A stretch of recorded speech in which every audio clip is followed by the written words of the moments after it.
Welcome back, Cosmic Fat Control Boys. We left it with them on the Vomit comic, and we'll see how they get on today. When they were done, Hassan looked at me and said, "Everybody else went on with you. I want to go on with you. I'm a bit tired." "That's so unfair. Everyone else has got on with you. Why shouldn't I?" Dr. Drax said really she thought I'd already made my contribution today. Hassan said, "Daddy, tell him to go on with me." "I'm afraid your daddy can't tell him that," said Dr. Drax, "because it isn't true." Eddie Xanadu sidled up to me and said, "How much to make it with your wild, Digby? A watch, a car perhaps?" "A car? No thanks." "I don't think you'll be able to bribe Mr. Digby, Mr. Xanadu," said Dr. Drax. Then Hassan said to me very quietly, "Come on with me and I'll vote for you." I realised that Mr. Xanadu couldn't bribe me, but his son could. Knowing that the lifetime at 15G was only a minute made the fourth one easier. I was just starting to get me happy thoughts ready when Hassan said, "There was a war in my country." "Oh yeah? Soldiers came to our village. They wanted to take away all the children, but my father paid the most important soldier lots of money and he wouldn't take me away." You could hear the engine warming up outside. Hassan started to talk more quickly. "That's why he loves money, because he can't help." "Well, fair enough. And the reason he always wants more money. I watched my friends at school being taken away. All the children from my school. I watched my house burning down." He told me this and then the engine started. And in my head I saw Glenarm Close, Bootle, all in flames. And Mum and Dad and Florida had all been taken away by soldiers. That's what I was thinking when I got to the forever bit. I was still thinking about that, to be honest, when the ride ended. But Hassan was grinning. He said, "That was fantastic, I could do that again." I suppose anything's fantastic compared to having your house burned down and all your mates led away. He bounced out of the machine. "Don't forget to vote," I called after him. Scores. Me, 6. Eddie Xanadu, 6. Monsieur Martinet, 2. Samson 1, 2. Everyone had voted for me. Next chapter, last chance to vote. The penultima is called the penultima because it's the best thing to being in space, other than being in space. On the outside, it looks like another simulator, but bigger. When you walk inside, though, you're standing in the biggest flight simulator ever built. It's full-size replica of the Infinity Possibility Command Module. 5 seats, multifunctional displays, even a PlayStation 3 for the boring bits of the voyage. You can tell they think it's going to be a major attraction because it's right in the middle of Infinity Dome. And the queuing lane's about a mile long. How much did Florida love strolling past the "queue takes 45 minutes" sign from here? "It's like this for a lot of celebrities," she said. "I read the Open Chessington World once just for Brad Pitt and all his kids." We spent the morning on the penultima learning about how to guide the rocket into re-entry. "Of course," said Dr. Drax. "On the big day this will be taken care of by those clever people at Drax Control. But we want you to learn how to do it just in case." The monitor was shaped like a window. You could see the Earth with the clouds and the seas rolling across its big curvy face. As the Earth got bigger, you could just make out a glowing border of space and the atmosphere. Mr. Bean showed us what to do. "Think of that glow," he said, "as a flap of an envelope. Just slip it under the flap and you're on your way home. It's as simple as that. It's all about angle. Max, you're first." Max stepped up to the controls and tried to steer us in. There was a kind of arrow on the screen to show you the angle. What you had to do was keep the front of the module lined up with it.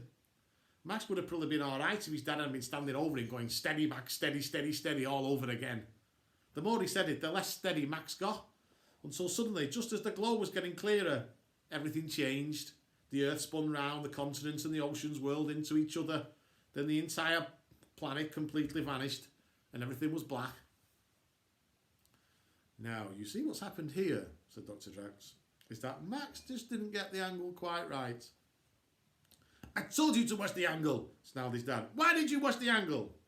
"And as a result," said Dr. Drax, "the rocket has bounced off the Earth's atmosphere a bit like when you skim a stone on the surface of the sea." My father, by the way, was rather wonderful at skimming stones. His record was 20 bounces. Through the window there was nothing but blackness punctuated by stars. as we rocketed further and further into space. Florida said, "Can't we reverse?" "Not now, we're drifting out of control." "But we'll stop in the end. Everything stops in the end." "Not in space. In space you just drift on forever." "Yes," agreed Samson too. "It's Newton's first law of motion, I'm afraid. Unless an external force is applied, a body will remain at rest or will continue to move at a constant velocity forever." "So," said Florida, "if we bounce up the atmosphere on the day, what do we do?" "Hold on tight and enjoy the ride," Dr. Drax smiled. "But don't worry, it won't happen. Show them, Shenjan." Dr. Drax reset the simulator and Shenjan took the controls. As we got nearer the Earth, she read out all the changes in gravity from the monitors. "She's doing that just so we on the ground can hear she's awake," said Mr. Bean. "A lot of people pass out by a re-entry. Also, it's hard to move your hands. You've just got used to weighing nothing. When ping, you weigh a ton." The blue seas and white clouds looked so friendly and familiar, and when they were gone, the screen was just filled with a golden fire. "We're dead again," said Samson too. Shenjan didn't even blink. Or perhaps the machine is malfunctioning. Shenjan just kept on saying the numbers. Mr. Bean said, "We're not dead, it's just malfunction. The glow is slamming us into the atmosphere. We're moving so fast, all the little atoms on the outside of the rocket are shredding their electrons. It's a pretty thing, isn't it? Of course, you'll have no time to appreciate it when it's actually happening." Shenjan shouted, "Gravity 5 and rising." Samson too said, "That means she's back in the atmosphere."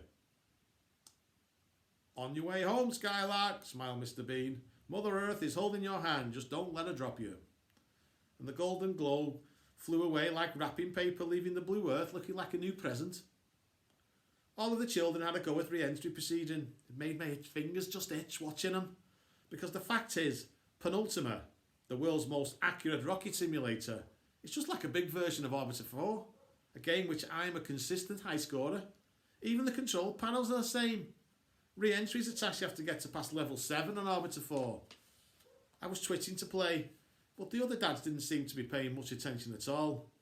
Monsieur Martinet said that watching the others reminded him of driving lessons, and the next day they were going all out about cars. Monsieur Martinet said he drove a Mercedes, and Mr. Xanadu said he had a Mercedes too, for midweek, you know. Samson 1 said he preferred Land Rovers because of living in the desert, and they all started on about 4-wheel drive. They all talked about cars like they were playing top trumps. Sometimes they make me feel like I was the only grown-up there. "What about you, Mr. Digby? What do you drive?" "A car." "But what kind?" "A blue one." I was trying to concentrate on Penultima. "I don't know much about cars." "Would you drive for a living? Surely you have to know about cars." "Oh, I'd forgotten about being a taxi driver. It's more about knowing your way around the town rather than the cars. Cars are just like a tool of the trade, really." Remember what Dad has said about his taxi driving? Taxi driving's about people, not cars. You have to be a bit of a psychologist, a bit of a tourist guide, a little bit of everything. I don't really have time to be interested in cars. I even delivered a baby once. I think probably the baby thing was going a bit far, though Dad did sort of deliver a baby once. Everyone stared at me, like they were going to ask me to prove it by delivering a baby right now. Luckily, Mr. Bean told Mr. Martinet it was his turn on the controls. Monsieur Martinet slipped inside the golden envelope just as neatly as Shenjan did. He crossed his arms and said, "Jazz play." Then the screen went black and the simulator said, "Permanent fatal errors. Uh-oh, you are dead." "I don't think so," he snapped. "Not quite yet," said Dr. Drax with a smile. "But in a very few seconds, you forgot to open your parachute." Next up was Samson 1, who bounced off the atmosphere and into outer space. It didn't bother him. He seemed to like the idea of accelerating until you turn into a beam of light. Mr. Xanadu seemed more interested in trying to buy the Penultima than he was steering it. "Such a great machine if you sell it to me, and then fighting monsters and lightly clad female aliens in the simulation. It would be popular and profitable." "The simulator is part of our training program," said Dr. Drax. "Fighting monsters is not one of our training objectives." "But will it'll work," said Xanadu. "This could make you a fortune." "I already have a fortune, but thank you for your suggestion." As he said this, he hit the Earth's atmosphere hard in a kind of interplanetary belly flop and burst into flames. "Marvellous graphics," he said. "Please take a picture of me and the controls. It's like a true taikonaut." He gave me his phone and got the children to pose and smile with him. Then it was my turn. I don't want to brag about this, but I've completed Orbiter 4, level 50, when you have to do re-entry being chased by a giant squid. So really, it wasn't hard. Even so, Dr. Drax was impressed. Would you mind doing it again just to make sure that wasn't beginner's luck? This time they tried to trap me. An unexpected meteor shower went through on the final approach. Luckily, this is a standard Orbiter 4 trap. You just have to remember that meteors have gravitational pull of their own and correct your coordinates accordingly. If you don't, you get pulled off course. I was in the golden envelope for a second time. Afterwards, during the voting, Samson too asked me why I was so good at the penultimate. I said, don't tell anyone, but I've got a PlayStation game like this. You play PlayStation? Said Samson too. A bit. I prefer massive multiplayer online games like World of Warcraft. Those are our unusual activities for a dad, said Samson too. But it turns out they're good activities for a Taikonaut. Samson too smiled, nodded his head and then went off and started whispering to the others. Then all the children went off to vote. I knew I was going to win. I was the only one who'd be able to save them in an emergency. I did the maths in my head. Eddie and me were both on 6. That meant if I got 3, I definitely won. But I could still win if I only got 2, as long as the other 2 didn't go to Eddie. When Dr. Drax came back in with the results, my heart was popping with excitement. The children have decided, she said, who is the best daddy in the world and who is going to be the best daddy in space. He got 4 votes today. 4 votes, it had to be me. I'm going to space. He is Mr. Eddie Xanadu. Eddie got 10 points altogether. I came second with 6. Did ask the children about it. I just like having my photo taken, shrugged Florida. But I can work the machine. Yes, said Samson too. You were the best at handling the rocket. But that means you're also the best at PlayStation. We don't want a grown-up who's good at PlayStation. When people are good at PlayStation, they don't get killed for hours. And you have to sit and watch them, waiting for your go. We don't want someone to console hog. We want someone with no PlayStation skills. That's the scary thing about children. They'll vote to go in with someone into space who's dangerously useless if it means they get a longer go on PlayStation. Next chapter, I'm half a world away. Dr. Drax wanted all the children to move into a special crew house now opposite the Possibility Building so that they could get used to living together and for Mr. Xanadu to be their responsible adult. Florida got a blue crew member suitcase and I watched her running around the bungalow getting her clothes ready and a toothbrush and stuff like that. I had this really strange feeling in my throat. At first I thought it may be some sort of gravity related problem, but that was daft. We don't have problems with gravity on Earth. Then it hit me. Worry. I was worried about Florida Kirby. I mean, after all, she was going into space without me. Who was going to look after her? I just got used to being a dad and now she was going away. I said, are you sure you're going to be alright, Florida? She said, alright, I'm going to be famous like Buzz Lightyear. Buzz Aldrin. Or Laika the dog. She was just some mongrel. After she was the first animal in orbit, she was the most famous dog ever. They made Laika chocolate, Laika soft toys. She was on postage stamps. They even wrote songs about her. She was just a stray. They didn't even know what breed she was. There she was, wandering the streets of Moscow with 2 other dogs. The next thing, Laika was really famous. And she's only a dog. Imagine what it's going to be like for us. The first kids in space. What's up with you? She must be seeing me flinch. I was thinking, Laika died in space. What if... Oh, I know, said Florida. You're jealous because you're not going. Who says so? I say so. Me. Jealous of you. As if you're not. As if I am. I was acting like a kid, I know that. It seemed easier than doing the daddy thing and telling her I was worried about her. I kept thinking I was sitting on a 200-foot firework blasting into orbit. What kind of dad lets the child do that? Then I had to take her to the crew quarters. That was the worst bit. Watching her walk away. She didn't even look back and wave. She was chatting happily to Samson too. They looked so tiny as they passed the Possibility Building. I thought of all the times in my life that I wanted Florida Digby to go away. And here I was, wishing she'd turn around and come running back. It was a strange, unhappy feeling being on my own in the bungalow that night. I sat on the couch watching the telly all night. Sometimes I'd nod off in the middle of Celebrity Seance and wake up in the middle of Serenity Dental Check. Then nod off again and wake up in a different episode of Celebrity Seance. When the first bit of daylight crept in the room, I thought, right, now I'm allowed to have a bacon butty. I can't actually find the bacon, but I did sort of find some pink meat stuff with "explodes the tongue" written on the packet. The explodes thing must have been the worst kind of warning I've ever seen, because the minute I put it in the grill, it burst into flames and all the smoke alarms went off. Standing in the kitchen with greasy smoke billowing round me and sirens wailing in my ears reminded me of being home and back with my dad, which is probably when I rang my mum. The phone rang for a surprisingly long time before she answered. Hello? She sounded like she'd never heard the phone ring before. Mum, it's me, Liam. Liam, are you okay? Yeah, I'm great. What are you doing?